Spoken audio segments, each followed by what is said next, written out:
Hello everyone, my name is Zeotrax, and today we're finally doing the review of The Mandalorian Season 3. First of all, happy May 4th, everyone. Kind of wanted to do it today because it's May 4th. But I'm also sorry for this review being so late. I meant to do it like the week that it came out. But life got a lot busier during that time, and I didn't feel motivated. That's when I started to feel burnt out on it, and not that, like, motivated. And all that stuff.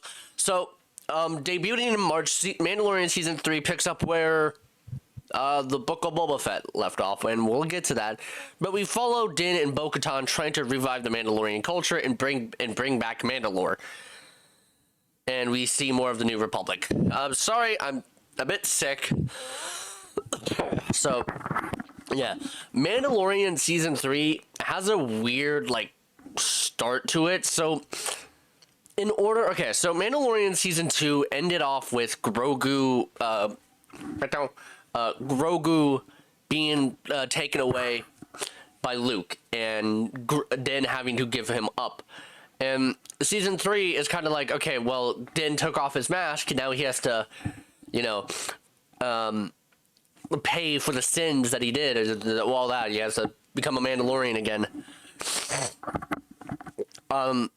However, if you watch Season 2 and then go into Season 3, like what I did, he's just back.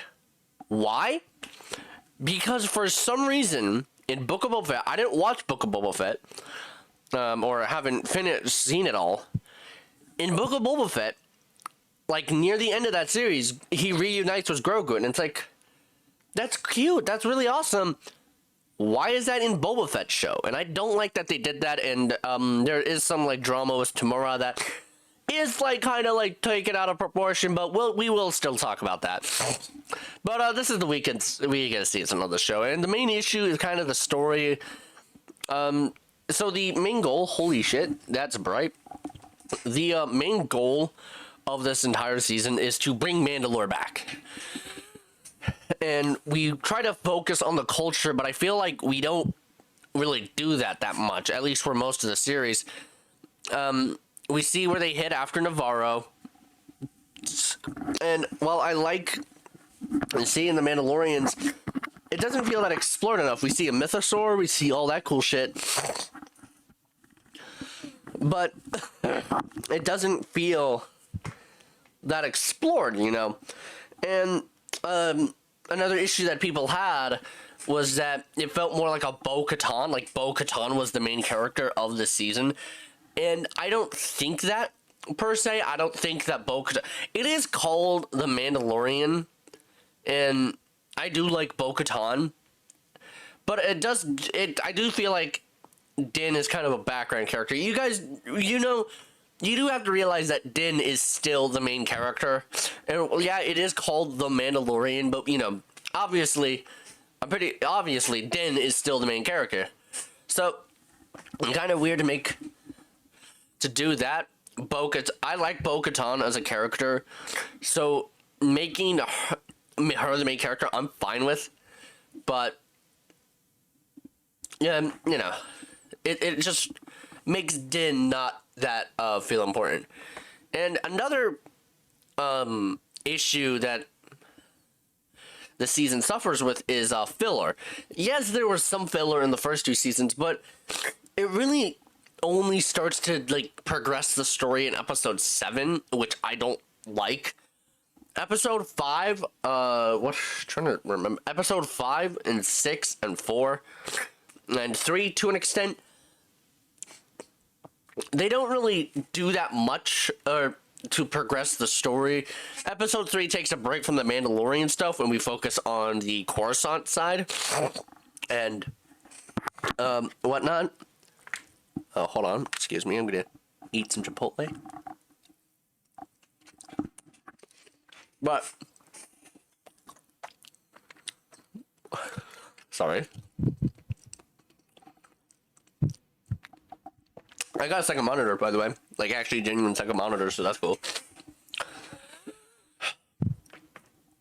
And while filler can work, it doesn't work when it's a story like this. And it actually taught me something about writing my own story. If it's like something like an anime which has like 20 episodes and you have like two filler episodes, that's fine, unless you're Naruto.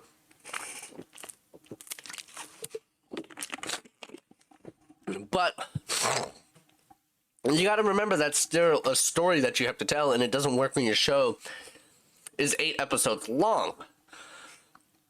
And it only happens at the end of each episode and progresses the story. I think episode 6 is the worst case of this, where we go off track and we try to fight battle droids and, you know, Jack Black and all that shit, which I will talk about. The biggest issue with this season, that my personal, is the Darksaber. And I get it, didn't want the Darksaber. But I was hoping that this season would have us, like, him use it more, at least, you know. At least know how to use it, at least. But no, he gives it back to Bo-Katan after some weird whack-ass logic. And then Bo-Katan gets the Darksaber again. That's cool, but it's barely used. But it barely has any time to get used for the final 2 episodes, and then it gets fucking destroyed. So, like, okay, yeah, it's a curse. Darksaber's gone. No more fighting over it. Severely underused, in my opinion. And the visuals... so the visuals took a downgrade this season as well. The practical, like, effect that they have for the main pirate is amazing, and I love it. And the practical effects are good, except for Grogu. Now, the Grogu animatronic himself looks good, but whenever he walks, or whenever he flips around in the air, they're just throwing the fucking doll around. It's like, there's this scene where, Mando and Greef Karga are fighting against IG-11, who came back, and then he's like, here, and you can tell that they just threw a fucking doll at him because of how stiff he is.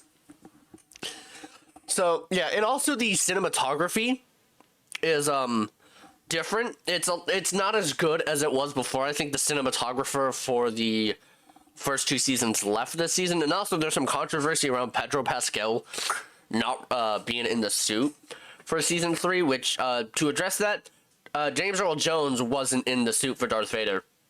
I'm just saying that. So yeah. Grogu just looks so stiff when he flips around in this season, and it looks bad, but I also am not gonna lie, I did fucking laugh my ass off. Also, something I did notice is that Grogu was a lot more talkative this season. He actually even says a few words here and there. And in episode 7, he gets a full-on mech suit, and it was funny. It still succeeds with comedy. It's a mostly serious show, but whenever they do the comedic parts, like let's say in season 2 when Grogu was putting together the wires, that was funny. I like it. Moments with Grogu are the funniest parts of the show. And I know Grogu is like, oh, Facebook mom, he's everywhere, marketable, but he is funny. Now, Boba Fett. Let's talk about Boba Fett. This Boba Fett. I wish Boba Fett showed up again. And while writing this, I actually did not know that he was supposed to show up. Okay, so Tamura Morrison wanted to return as Boba Fett for season 3, but they just never called him, and that sucks. I feel bad for Tamura. But he said it in a way that's, like, joking. He's not, like, serious about it, but, like, you know, some of the stuff he did bring up is, like, genuine valid points. For example, Mando showing up and just taking over his show. It's like, yeah, that's a genuine, like, issue with that show that some people had. Again, I haven't seen Book of Boba Fett, but yeah, and this season really toned it down with the cameos, which, hey, if you're Soups, really super disappointing. I didn't care. We got some cool cameos here or there. I just wish Boba Fett showed up again, because he is kind of like a big part of the Mandalorian show. Maybe he's off in Tatooine with the Tuskens or whatever, We got Ahmed Best making his return to Star Wars as the Jedi who saved Grogu.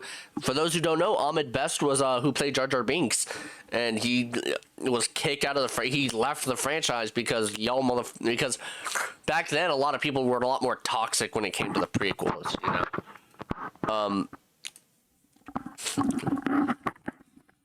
Then we see Lizzo, who, whatever, I don't care for her. Christopher Lloyd, cool. And then we got Poe the Panda, Bowser, the man who told Satan to suck his balls a long ass fucking time ago, and it sounded called Kickapoo. And they lived a humble family, religious through and through. And by there was a black sheep, and he knew just what to do. Jablinski himself, Jack Black, which was fantastic to see. But it's the worst episode. I don't like it. We get one character cameo, however, and spoilers, it's been out for a bit. Zeb from Rebels, which is cool. Wonder if he'll be in the Ahsoka. And, oh yeah, mentioned the Boba Fett stuff.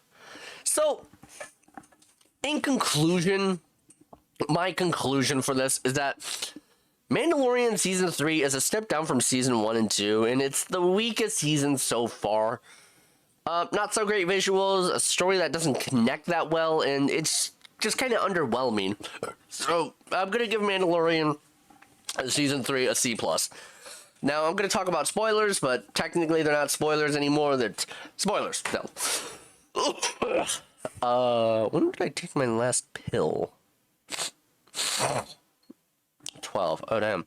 Okay, so the final 2 episodes are the best parts of The Mandalorian. Episodes 7 and 8 were fantastic, and we saw how Mandalore got revived. Sacrifice of Paz of Vizsla. Correct me if I'm wrong on saying that. But the weakest part of this season was Moff Gideon, and Moff in general is just kind of a weird villain. He doesn't do that much. He shows up and he wants the Darksaber, he destroys it, and he has really cool armor. But here they just kill him off like that. Like, he just fucking dies. No emotional death scene. He just blows up in flames. Not even like Grogu go ding ding ding ding ding. Ah, none of that. He just fucking dies. And I don't think he's dead. There's a theory that this is a clone, and I don't think it's because of the mustache. But if you notice how he sounded while moving, that's pretty interesting. Like, is it a droid? Is it... I think this could be a clone. I think this could be a clone.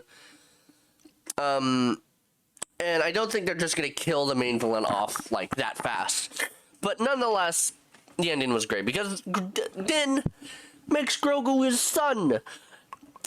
He's Grogu's daddy now, and I really like that.